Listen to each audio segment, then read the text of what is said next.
Blessings and welcome forward to Reasonings right here at the Chair Life. I'm your host, Jerome Sage Butler. It's nice to have you here with me in the sacred river here in my backyard. It is a joy always to bring forward good quality, palatable reasoning, information, and just sharing. And this video is entitled Origin and Destiny. And we're just gonna put together the compilation of all the previous thoughts we've expressed in a harmonious, congealed, palatable presentation so that you can understand the whole essence of that heavy, intense information, what is its context, and where am I intending for this information to go in your subconscious and in your inner conscious. How should you process it? What is the angle on your processes or your procedures. And so I'll explain that in this video and bring you closer to my understanding and to my experience. Okay, so to lay out my preamble of origin and destiny, I first will say this. In a lot of contexts, when we look at how information is presented to us and how we are supposed to pervade the information for understanding, for overstanding, for clarity, for meaning, it is presented from the perspectus or the perspective of beings, dissecting, analyzing beings. And then there is analysis and presentation of information such as mine, Jerome Sage Butler, that is not based upon the dichotomy and analysis of beings being my rooting point and the anchorage of the presentation of my information. My information is rooted in being. Do the etymology. What is the difference between beings and being? Being is state of existence, and beings are forms of existence, are forms in existence. And so what does beings have to do with being? Well, as you can tell, the word beings are derived from being. So how do we just be and not be associated with beings? Here we go. The great dichotomies of beings is to do comparative analysis to find the similarities or the interconnectedness or even the separativeness of the measure and the analysis of the different purposes and place the purposes engender within our experiences. So there's all this information about different human characteristics that lead from genetics into behavior, into attitude, into ways of life, what some would say predisposes you to a certain way of thinking or a certain way of being, and these genetic markers, genetic traits are then codified under a codex under this current civilization and then compartmentalized for a structure of hierarchy and power. So that is all based upon beings and how beings operate and the power harnessed from beings and the expressions of beings. And then there is being. Being is the cosmic. It is the eternal. It is pre-written, internal in nature, and manifest as an ordinance and an order out of what is presumed to be chaos. The unfathomable is the chaotic, and the understood to some is the order. But the order far outweighs understanding. Understanding engrafts into the knowing of the order. The order has been recognized in, could we have to use this European terminology just because we're in European civilization. The Schumann resonance, right, which is the cosmic resonance, is the order of being. And so this order of being has an hypnotic entanglement within the charge and spin of the atomic and cosmic particles of our magnetic field, and it expresses as a sequential 6, 3, and 9 permeations upon the very essence of existence. And so we vibrate within this cosmic resonance and find that thoughts, behaviors, attitudes are based upon a entire circulation of the circadian, which harmonizes as every form of humane, naturally, coordinating activity. That is the actual order of the cosmos, right? Sound, mind, body, and that level of understanding that harmonizes all things, right? So that is being without contrivance, right? And we understand what beings are, right? Beings derive from being. So then just being wasn't enough for some, and so they experimented with differentiations, and so this differentiation created the awareness of beings. So when you break things down to the elemental level, and that's where the argument is going to go, you realize that being is an electromagnetic experience. And so that's going to be our base analysis for being. And beings are based in what somewhat lessened electrical frequency, um, wrapped up with a whole lot of frontal lobe, which is a lot of willpower projections, right? Lots of projections, right? Which is thought-based, right? So that's where beings are, and so they develop this extrasensory, perception of differentiation versus this cosmic knowing that is electromagnetic and vibrational, and so it has this harmonious rhythm and timing, yeah, and flow and groove and syncopation and elevation. Internalization is the veins of expression. For inspiration sparks the attractive, and the attractive leads to the informative. For information is everything, but first you have to feel and believe before you can receive the manifestations of your conceptualizations.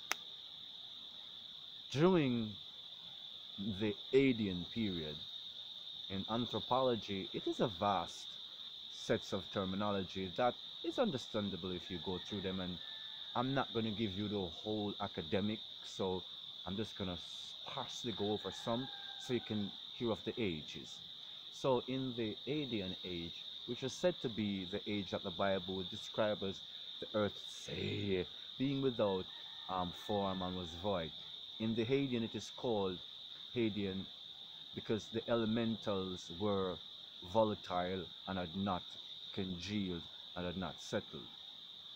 Then came the Archaean, when things were seemingly becoming a lot more settled in the common narrative, and then the Mesozoic, where they seem to become a little bit more congealed to a degree in the regular narrative, and then on to the Pharmazoic age, and then from there somewhat into other dimensions, into the Jurassic, then the Cretaceous, and then we come forward into the Paleolithic and the Neolithic ages, which are said to be after the last ice age.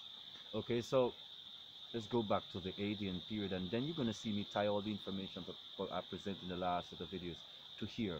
So it is regularly understood that evolution of human life and technology began in some context in the Neolithic period, where we developed the ability to work metals and high minerals and stonecraft, and development of the human structural development or the built environment, right? That is the narrative. But then there's other things challenging that narrative. This is not about challenge or not challenge. This is about presenting the information as the history of the ancestors has given me, granted me the power and the permission so to do. So Neolithic periods were said to be the development of this, but the case is that it started Paleolithically. Paleolithically was the period now that lasted anyway from, let's say, 2 million years ago to, let's just say, maybe 14, 13,000, 10,000 years ago, within that area. And so during the Paleolithic period, we developed incredible understanding because there is this one incredible shred of information that we did not understand. For during the presumption of the life of man and how it is given to us, he must have started somewhere in that Paleolithic period, and as such he would have not become fully developed in terms of knowledge and understanding till maybe 15 or 20,000 years later, and this would be the Neolithic period. So here's my argument now, and it's going to be very important to my end result of origin and destiny. So Hadean period had the volatility of the environment. The Archaean period had that slow congealing. Now, during the Archaean period of the slow congealing, the Earth mass was said to be on one plane, and that one plane, in some they would call it Pangea or Gondwana land, or in anthropology they would say Anuna, right? And so during that movement between the Hadean and the Archaean into the Prezoic age, we move from Anuna into Rodinia, and that's anywhere from about 3 to 2 million years ago during that period of time. So when the Earth was one solid mass, they said that in that period of the Archean, they didn't put life at any complex structure, because they said life, in the Hadean period would be celestial and atomic, and as such it will be closer to the environments that probably would be in some undersea vents or in the volatility of a volcano, right? Mixture of ice and fire and all those elemental particles would be the Hadean, and then the Archean now would said to be that slim little mud and uncongealed mass before the Prezoic, which would be where oceans would develop more properly, and so therefore life form, the single cellular amphibious life, would crawl out of the ocean, the worm of existence, and then therefore we could start the whole process of human evolution to where it is somewhere between the Prezoic and the Pharmazoic age right there, at some level life would come through there, and then we'd have the Jurassic age where you'd have the dinosaurs that and then the crustaceous age where you would have that kind of development of the kind of the turtle, the kind of subaquatic life and amphibious life that would then so-called be the precursor of what would be the human life. And interestingly, here is where we put this all back into the bottle. All of that slow level of development were happening in the elemental mix and the elemental soup of the Hadean.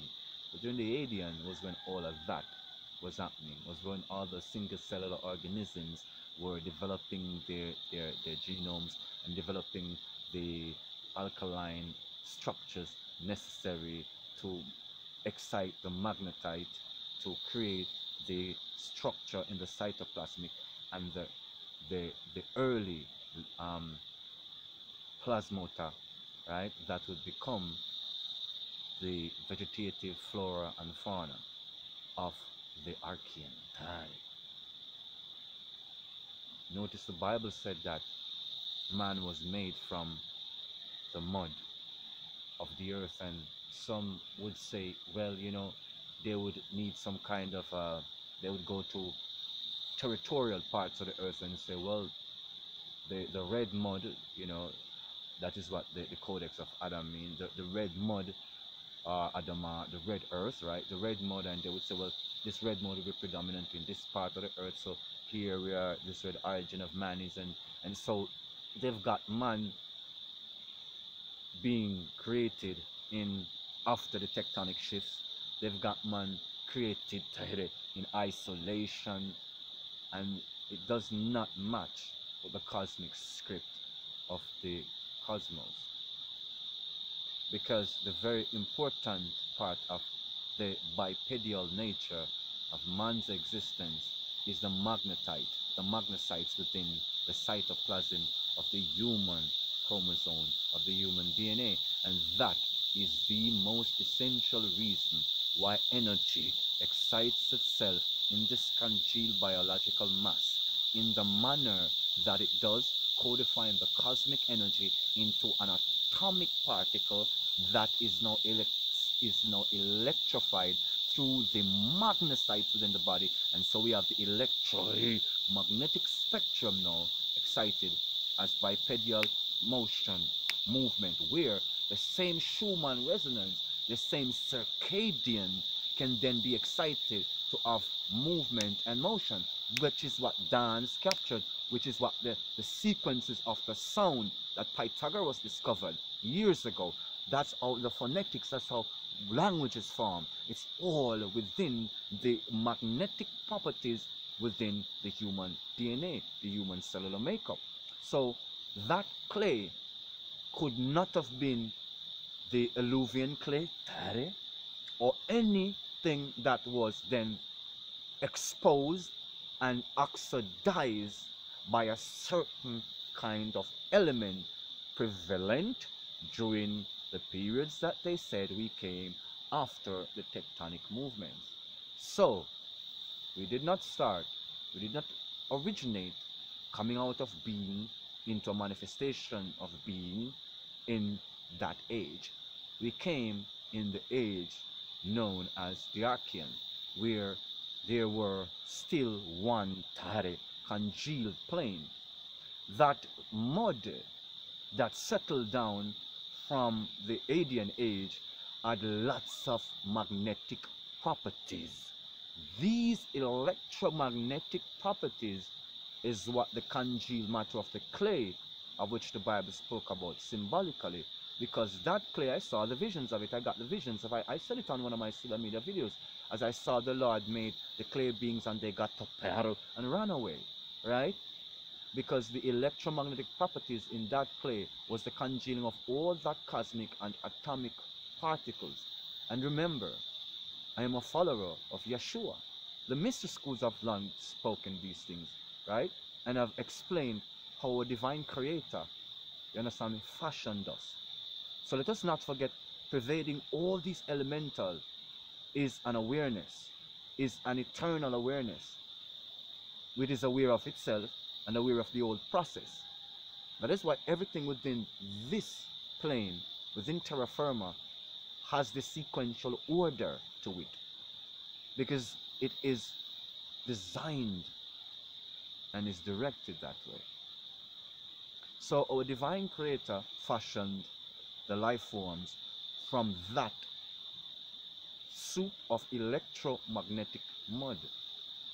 That mud giving rise to the complexities of multi-structured organisms, right? And again, because of the magnetites, the magnetic properties, because that's the entire nature of the cellular particles of our being. That is why if you have a radio and it's giving problem, because many people don't know radios anymore, they got all these things, right? Your phone is the same too, right? It's giving problems, right? You can't hear the station so well, but you take up your radio and you touch the aerial, right? And you start hearing the radio clearly. You start hearing the sound clearly. And you take your hands off and it's gone. And you're wondering what it was. It was you. It's those electromagnetic properties and particles in you, right, that makes you more electric, in the sense that you are a transmitter and you are a receiver. And those transmission and reception, that is the Schumann resonance. That is the circadian. That is the very essence of what causes the body to become mobile. that the heart would beat, that you can pull upon the breath through the pneumatic systems of mixing the air and the blood and the heat to power this biomass, right? And so Tare, we formed in the Archaean period, and by the next couple of hundreds of thousands of years, the life form, the multi-cellular life forms, had evolved humanids, right? The Australopithecus and the Australopithecine in two of the entangled branches. There are many divergences to it, and so during this early age, now going into the Prezoic age, right, man began to, because first man had the internal vibrations. They were basically, didn't eat as much, didn't do much things as how we know it now during these ages, right? During these ages, the plane was far different. And I just want to just put a little touch onto something. There are some spiritual schools that speak of this particular phenomena, and they think it started within a certain hundreds of years. But I know the masters know it came before that. The breatharians, so breatharians know something. And so there's something that breatharians know, are somewhat aware of, is that during these ages, we didn't really use the lower half of this being to consume as much. Our structures were far different. And because the elemental particles, the atmospheric, was life unto us. And if you look at deep vent life, an organism in the deepest depths of the sea, they subsist from the mix of the atmosphere and being able to absorb and process nutrients like how plants do in a chlorophyll-based experience, right? Because there's a lot to our nature that is not just plasma, but it's plasmata. We have a very close structure to plant DNA as well too, right? And so during this age, the beings were different. And so as we moved on further, and what causes the changes is because of always the elements, always the frequencies and the mixing of the very gases, right, particles, and the energies, right? That's what causes the life form in each phase of human existence to be in the manner that it is. So formed during the Archaean age, coming into a certain kind of awareness in the Prezoic age, when we began to look more from the state of just being into beings, into acknowledging the differences within the environment, because now we could now begin to explore more the ways in which life, as we were then knowing it, was coming to us, because the environment was changing around us. It was changing so much that we could now see and feel a different kind of aura. We lived longer, much longer, because the matter, the biological matter, did not decay in the manner that it decays now because of the kinds of oxidations within the atmosphere, which is also within the food. It cannot be escaped by no means. And we're going to put it all together so it makes sense fully, right? So we're moving from that Prezoic, you know, from that into the Pharmazoic age, into the Jurassic age, and many people didn't know that we also existed alongside the dinosaurs as well too, right? Within these same constant cycles of the cycles is where you now have the higher beings now began to watch over. You know, this is where the beings from the other dimensions now, right, called the angelic watchers now. It was during these times now, that they began to come into the human realms. Remember I said that they had visited before and then they came back at another point? But these were the early times, right? Because first, humans were in somewhat, we could say, in the all. Understand me? They did not want or need for anything. It was long after before the very muscles and the structures within the body developed, because it was developed because of travel, because of movement. right? And at first they evolved without needing to go this far, you understand, because life in that time was far different in the environment, and how the environment appeared to beings who are being. And so when you're being, it's far different. You are the environment. You do not think that there is a separation between yourself and the environment. These are the archetypes that current man still draws upon. Hey, because we have been it. These are the things which I said we've already been, that we still are, no matter how much we have programmed our thinking away from it. So during these stages of being, during these ages, as we began to explore, as the environment changed and the nature of being changed, and we began to move now from the subconscious realms more into a realms of being aware of our environment, right? During the Jurassic age now, the harmony, right? Remember, the Bible speaks of that age when there were harmony between the animals, right? Because everything was on a vibrational spectrum, right? Fear was not there, hey, right? So you did not have that separativeness. So during this age, when our understanding of the planes grew, these creatures became our friends. We traveled so far and wide. The watchers came and saw that we lived in this great sub-aquatic paradises near unto these freshwater bodies. You understand me? Unto these on these saltwater bodies. We lived on these vast plateaus and these vast plains. You understand me? We had vast inland lakes and rivers and all these vast water storage, and so we thrived in all the different areas that life could be at the time. We were harmonious with it, and they watched over us. And I said that at some point they got bored of seeing these things go on and on and on, you know, hundreds of thousands of years after hundreds of thousands of years, right?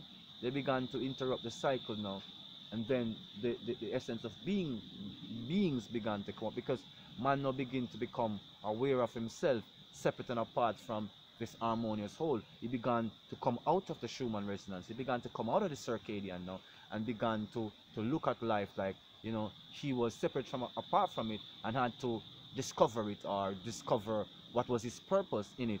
It started in those deep drives. That's why they're still within us. And by the time the ice ages came around, and that early, and we say, you know, sometimes it's just a divine, but it's just again because the Archaean period was so hot that it took a certain while for that reversal of polarities, because this is what this plane is about. It's about the dual entanglement of pairs, right? In all of its essence, masculine, feminine, right? In everything it's like that, hot and cold, dry and wet. So the heat of the Archaean period began to, you know, come down upon us during these ice ages now that came after, you know, the Crustacean and the Jurassic periods now, right? During the Jurassic periods, we had such a beautiful life, but then after that era now, a different kind of reality started for us, right? And this now is where we are at what they call prehistory, to come into what is now history. Now, during this time now, they said many records were lost, because at the end of the ice age, what had happened was the hominids, right, that were on what is now termed the continent of Europe, and the hominids that is on the what is now called the continent of Africa, had a reunification. And this is where my argument will interwove into its complete congealed form now, and you'll understand origin into destiny. What does all that mean, and where we're going with all of this? So after the separation of the last ice age, where the hominids, which on the European continent, which included Cro-Magnon, Homo erectus, and the Denisovans, as well as the Neanderthals, right? So that is Homo erectus, the Denisovans, the Cro-Magnon man, and the Neanderthal. And on the African and, you know, India, you know, at the time there still were one, because we had the Andamans, and Madagascar was still there. So during this time it would be what they call Rodinia, right? So it wouldn't be the age of where it would be an Nuna. It would be during Rodinia, where the continents had, you know, shifted and began to you know, to become similar to what we know today, and the ice age would have, you know, expanded the gap between, you know, Europe and what is now termed Europe and what is now termed Africa, across the Iberian Peninsula and the Mediterranean. So that is where we begin to come from prehistory, you know, into history. So as Cro-Magnon man, Homo erectus, the Denisovans, and Neanderthal encountered sapiens and sapiens across, coming back now to meet across the Mediterranean, coming across the Pyrenees, across the Iberian Peninsula. These great African nations now, Alkebulan or Ethiopian nations, whatever the early people called them, these nations now began to bring their exploratory groups now across the Pyrenees, because, you know, Europe was thawing out now, and so they were meeting all these Caucasus tribes, right? And we're gonna get to put these things together clearly, so stay with me. So they're meeting these Caucasus tribes now, who had a very strong hostility towards, you know, just the fact that these sapiens, right, had developed these high cultures, were able to tame giraffes and elephants and all these wild beasts that we call now, and, you know, were able to have them in their service, right, to lead these incredible parties across the Pyrenees long before Hannibal. You understand me? And so the encounter was like a shock. And of course, the early Caucasus Europeans, right? I mean, they tried to fight because, I mean, but they couldn't fight because these massive tanks, as these, you know, woolly mammoths, and, you know, these massive, look at their mammoths, right? These massive woolly mammoths and all these creatures just stepping across, and these wild tigers, these saber-toothed tigers, and all these wild creatures, they were torn up, you know, right? They were torn up literally by these sapiens, right?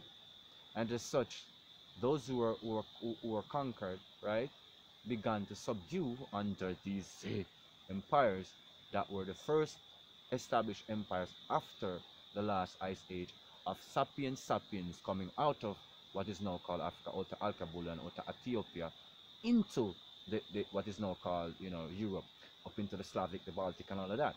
And so their culture were beginning to show the Caucasus Europeans, who had found life so hostile in the environment, had developed a kind of a jealousy for these cultures, because here it was that there was their darker skinned humans, right, who had somewhat survived the ice age intact, in opulence, right, and they were barely scraping along at the lowest echelon of the environment. So an hostility developed naturally amongst them, and then they were subdued by them.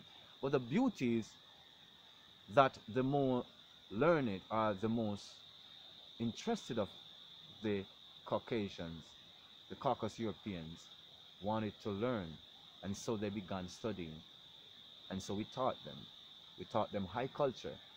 And so we taught them something that was very important, because we understood something about the astrological script of the planet. And this is very important, because it's going to keep weaving through my argument. And why is it very important? Because we knew the isolation had caused something to happen to the genes, and something had remained in our genes, right, that was lacking in their genes, and that was very, very important for the coming age. And so after this first little rustling and angry and whatever, they were interbreeding now, and societies begin to thrive, and they began to build what we now know as that golden age that they don't want us to know. And we're going to explain as to why they don't want us to know about this golden age. Because later on, after hundreds of years, thousands of years like this, a new change came upon the same Iberian Peninsula, a new kind of consciousness that a war started amongst the Caucasus Europeans and the Aryan Europeans, or the Indo-Europeans. And so this Aryan clash with the Caucasus brought about a differential, because I think the Caucasus European view had become sublimated under the so-called African consciousness, under the Ethiopian consciousness, under the consciousness of Mu. And so under the consciousness of Mu, under the cultural system, they were now vassals of Mu. And as such, being vassals of Mu, vassals of the Old Kingdom, they were following their Magna Carta was law from Mu. And so that is where they had their structures and their design systems from. The Aryans now felt their identity was not within another man's purview, and as such hearkened to the kind of barbaric conditions they were enduring for thousands of years in Europe in the Ice Age, and how savage they had to become. So these are codified also within the European genome, you should know as well too, right? This drives them a lot. So the Aryans did not like the fact that the Caucasus Europeans seemed tamed by the European, by the sapiens coming from out of what we know called Africa, out of Al-Kabulon. Let's just use Ethiopian to keep it, you know, balanced. The children of Meroe, right? You know, they did not like this type of subjugation. They felt it was against their nature, and as such they were very wroth against the Caucasus Europeans, and the wars ensued. The Frankish and the Germanic tribes are where these Aryans came from, right? And so they overrun the organized systems of the Caucasus, and they overrun the system that was implemented by the sapiens from out of Ethiopia. So they tried to disrupt all of that social structure to insist a superiority and a dominance, to just like how they had to subdue nature in the Ice Age and the animals of nature to be able to feel and to survive. It's still within them. They hunt for sport. It's that gene is still expressing within them. They did not like the fact that the Caucasus Europeans had become tame. And so the civilization that the Caucasus Europeans built up in Antarctica and Siberia for all this time, you know, to the cultures mixing and interbreeding between the Homo erectus of Europe and the sapien and sapiens from Africa, you know, that culture thrived. That culture thrived, spilling over, right, into the Pyrenees, right, into all of that timeline. Awesome stone buildings, just amazing architecture, of amazing feats of human engineering. Here is the issue now. After the Aryans took over and their philosophies found a champion in the Roman godhead of their civilization currently, they found a perfected philosophy and a state, a city-state and government and an army strong enough, but at the time, mercenaries, right, to challenge the Caucasus, the Caucasian societies that had sided with the Ethiopians, and then to later go for the Ethiopian civilizations, the Moorish, the civilizations of Meroe, of Mu, right? And remember, Mu stretched all the way to what we now call Asia, Asia Minor, all the way to India. All of that was lands of Mu, Meroe, right? It's anthropology, right? So the Aryans started first by defeating all of those who were friendly with the men of Mu, with the civilization of Mu, amongst the Caucasites. And so they began to reorient the Iberian Peninsula, slowly channeling the power away from all of those mixed blood armies like Amilcar,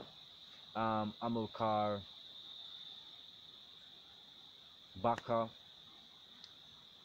Amilcar,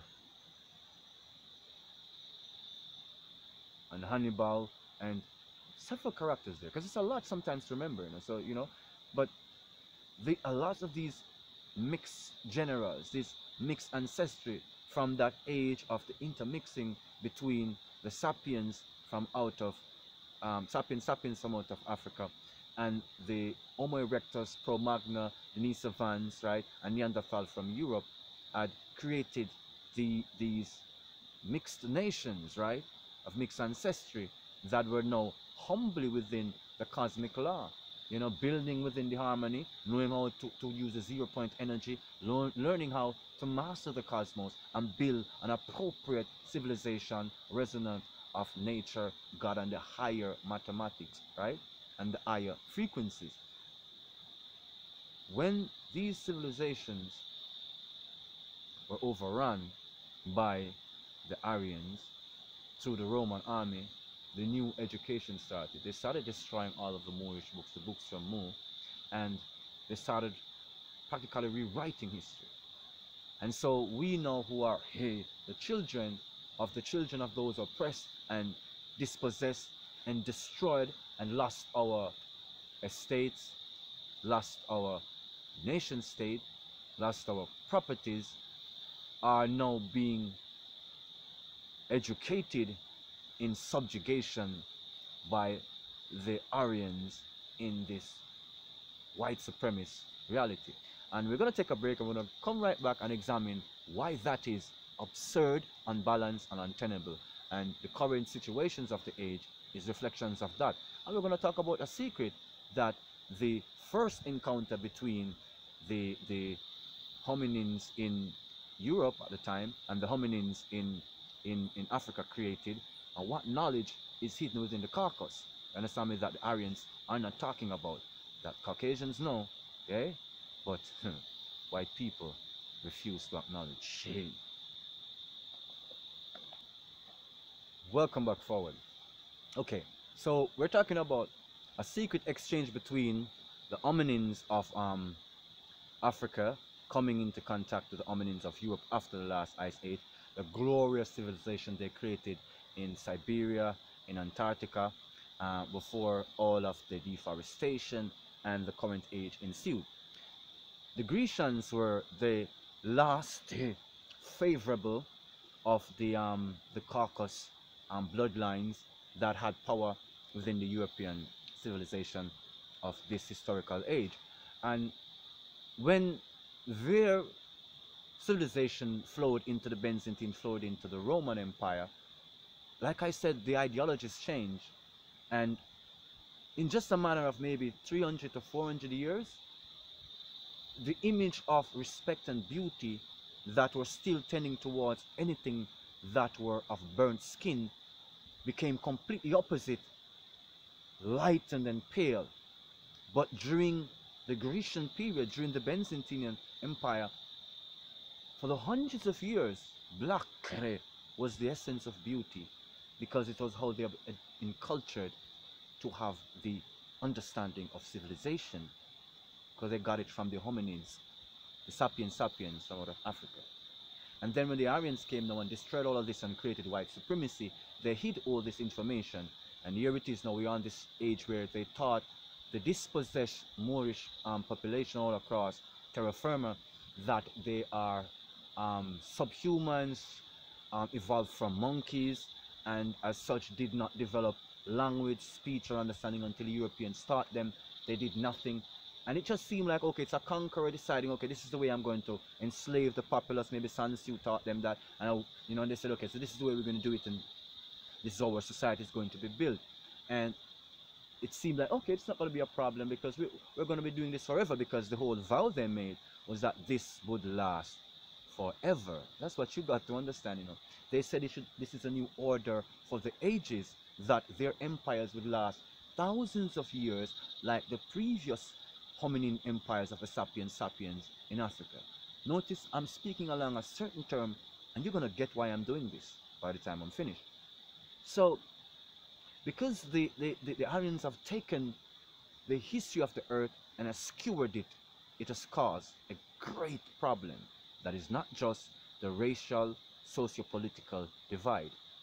We're going to go to the secret that the Caucasians know that the white people do not know, that were taught to them by the children of Meru. Because we understood the astral scripts. We recognize that there's an age to come where the sun will get much, much hotter upon the plains. Sorry. In the Bible it is called 7 times hotter until the day of judgment. And these things are cyclical events by the shifting of what we call the poles, right? Polar shifts, right? And the polarities of the plane because of the entanglement, right? And so in each of these ages, a certain level of energy is upon the plane, and fire, that is the next cycle of energy. And so because of the ice age, the concentration of the sun's heat and magnetic rays was upon the hominids in what we call Africa. Hey. And everything north of there that froze lost a particular genetic marker, a particular melanocyte, which is again a part of the electromagnetic entanglement of our creative genetics, right?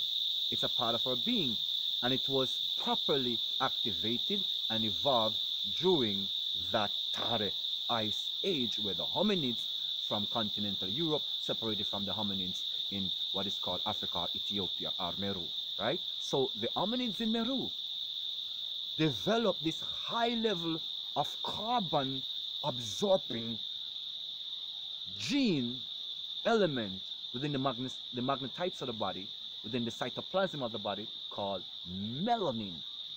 And this is the secret that they taught to the Caucasians, that abstraction in the ages to come will destroy your entire genetic makeup. It's going to degenerate your entire biological systems. And this was why the cultures integrated, because they had come to understand these things to be truthful, right? And that is why they admired darker skin. That is why the monikers of beauty, even Grecian Empire, was dark skin. And here's where we're going to put all of it together and just dispel something for you. I know it's coming together more in your mind. Okay, because of the Aryan conspiracy and white supremacy, and they're telling us that, you know, the Africans or the so-called hominids in Africa didn't do anything. As time goes on and they're discovering things that existed just before this age, that they came into their power and their dominance, breaking down the Caucasian civilizations, the mixtures between the Homo erectus and the Homo sapiens in Africa, right there in the Iberian Peninsula, right there in what we call the Mediterranean, right? After they came in and destroyed the tail end of that culture, because it was going for many thousands of years after the Ice Age, right? And by the time the Aryans rose, all of Europe, all of the Americas was already under the kingdom of Meru, was already under the Moorish Empire, though the place of power shifted at different spots within different places within the Moorish Empire. Because when the tectonic plate movements happened and the planet shifted, right, from Annuna into what they call Rodinia, where there was a break and a further break just before the Ice Age that led to the Ice Age. There were kingdoms of Rodinia that stretched all the way across what is called North America. There were no oceans there, my people, right? And so you gotta understand, our civilization started from within the time when you know, the earth was, you know, still what they would call Pangea, almost not going down along the big one, but Pangea, or Rodinia, according to the anthropologists. During the times of Rodinia, we had one empire that stretched all across the landmass. You see? So the crack, the tectonic shifts before that ice age, right, is what created the Americas, that separated the kingdoms, right, of all the ancient Moorish empires, right, Mu, from the Nod, which is Al Maghreb Al Aqsa, Al Maghreb Al Maqsa, right, the new Marrakeshi, right, and so when the land of Nod broke off, or Al Maghreb Al Maqsa, Al Maghreb Al Aqsa, that was during the time of Rodinia. And all of the ancient empires in Africa, and this was before that ice age, all the empires in Africa, I already knew this. I met an anthropology professor from Peru that told me about 14,000 years ago, the Africans came to the Americas and built the pyramids. And 7,000 years later, they would come back. And when they came back, many of them many didn't remember, right? So when Mansa Musa came in 1300, it was 7,000 years after the first time they had come there. 7,000 years after, relative after, that they had come there, right? Right? 14,000 years before they had been there, sorry, right? 14,000 years later, when Mansa Musa returned, yeah? Oh yes, the Spirit said they had returned 7,000 years later and then came back. Yes, so 2 times, right? So the land was one. Then after the separation, we came to the Americas and continued our civilization. And that's where the trade routes are in the ancient world. And so, because the Aryans now came, destroyed all of this heritage, all of this history, it was hidden now because blacks didn't do anything. There was no civilization before the Romans came. So here's one of the points I wanted to make now. So as anthropology goes on now, we are hundreds of years on into the Roman civilization, so-called civilization, and then they're doing anthropology and stuff is turning up. And this stuff is shocking the anthropologists. One, because they're told Africans never built empires, never did any monumental work. So if something is found in these things, well, it obviously, you know, wasn't African. They didn't do it. It was outer space something. But then something even stranger came up. They kept finding paintings, pottery, works of art showing civilization with dark-skinned humans as kings, light-skinned humans as queens, dark-skinned humans as princes, light-skinned humans as princesses, light-skinned humans as kings and queens, light-skinned humans as princes and princesses, dark-skinned humans as kings and queens, dark-skinned humans as princesses and princes, within the same civilization. In the Aryan version of reality, Europe and Africa never interbred in any kind of mixing, never had a civilization together. Europe developed culture, society, wisdom, understanding, taught Africans that after they invaded. This is what we're taught. The history says otherwise. And so they are at a baffling, they do not speak about these works of art. It's not the ones that just seems to depict an ambiguous figure. It is clearly denoting what we call Caucasians and so-called Ethiopians in one society. Where is that society in the historical record of what we're taught is the history of life?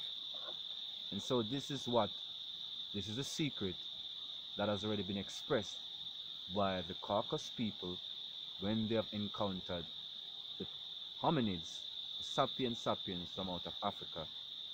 They began to interbreed to return to the natural law of nature, to get the melanocytes to return to the melanated genes, because the age that is coming is not an ice age. It's going to be a very hot, arid time that is coming next upon the plains.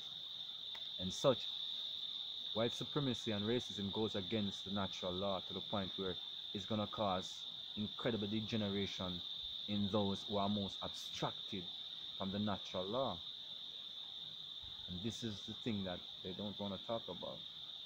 Racism is constructed, hey my people, because it's not real and it's untenable. So we cannot look at ourselves just in terms of a cultural and a political definition as black, white, Africans, Americans, Caribbeans. No, right? Remember, we are hominids, right? We are hominids, right? There's a popular term we use, humans, right? We are hominids, right? And the different branches of hominids have to come back together, because that is the family tree of life. We cannot be so far out of our entanglement that we do not recognize the unity of being. We gotta come out of the ideation of beings and return, hey, to being. So all the humanids scattered across the different planes has to recognize that the Aryan way is not the way. Caucasians have to speak up against the Aryan conspiracy and return the true history of the earth to what it is. That the light-skinned hominid from the mixes of the Denisovans, the Cro-Magnon, Homo erectus, and Neanderthal genes were intermixing with the sapien genes from Africa, so-called Ethiopia, land of the sunburnt faces, sangre. And these civilizations flourished before and upon and after the Ice Age. So here we are now, separated and splintering, and is taking the narrative of the splintering and not the narrative of the human family.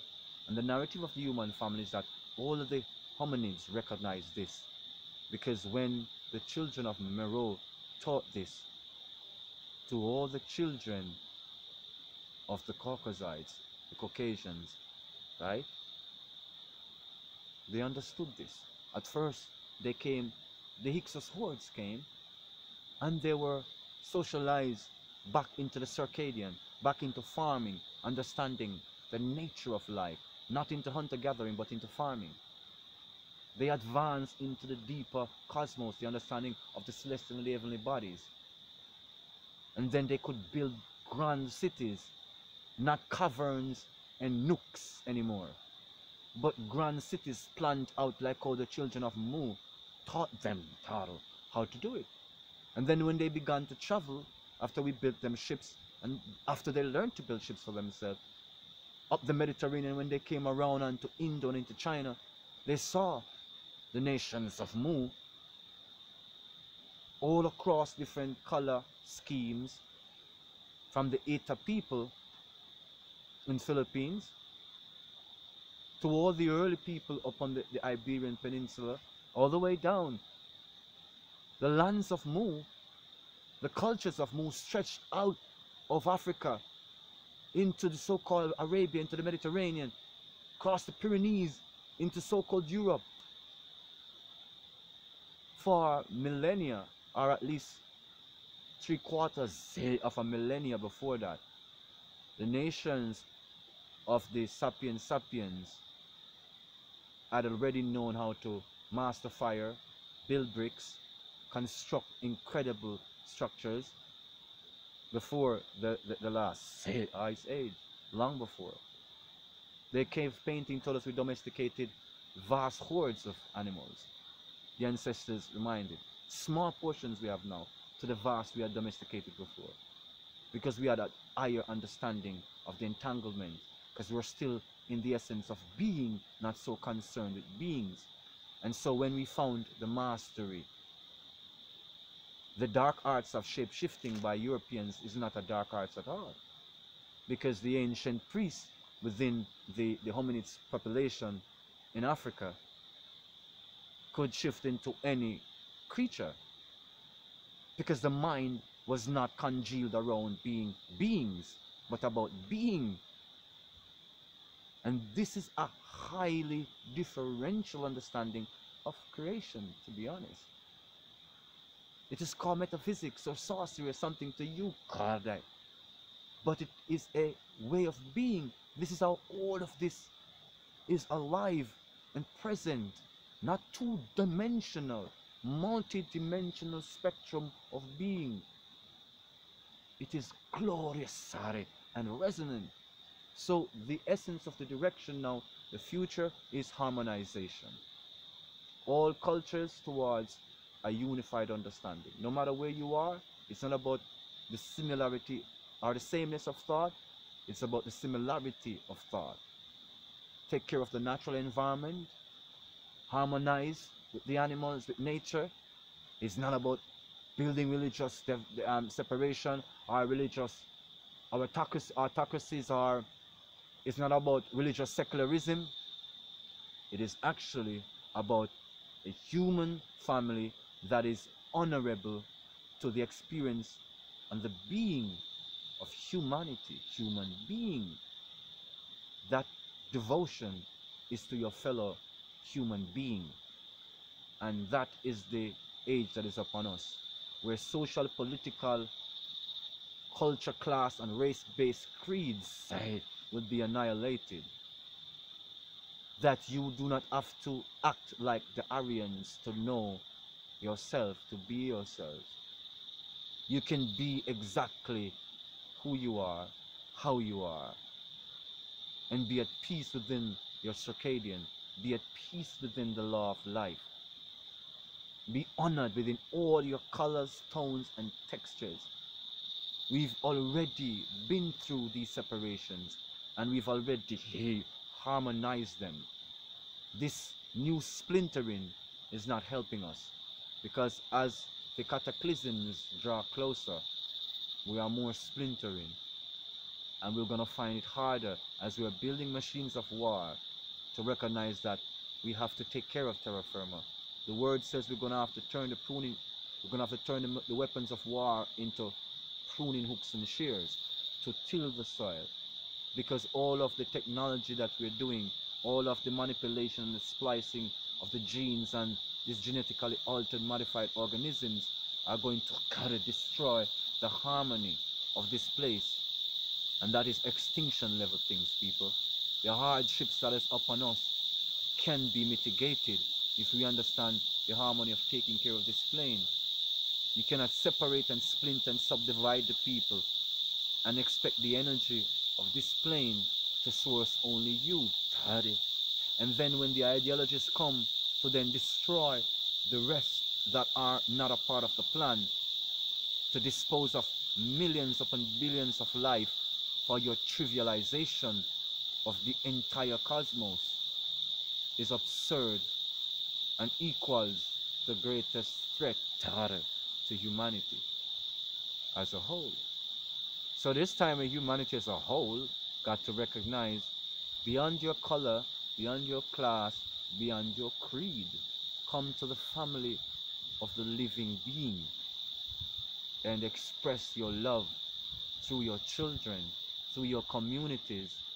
Respect the living being that is living amongst you in every facetry of reality, in every dimension. The internet is here that we can look and peer into crevices of earth that we've never been and see beings as they are being.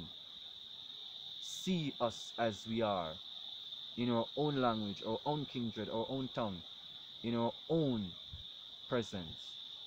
That is what is upon us, that we respect each other as we are, not as the ideologies, not as the philosophies, not as the counter-arguments and maneuvers have taught us to do, but as truth, love, and the divine presence of being has taught us to do. So until next time, this has been Jerome Sage Butler, Reasonings right here at the Tree of Life. just sharing the conceptualization of the ancestral information of origins and destiny. Blessings. Until next time. Love, light, and liberty. Continue to be the amazing, awesome gifts you are. Love.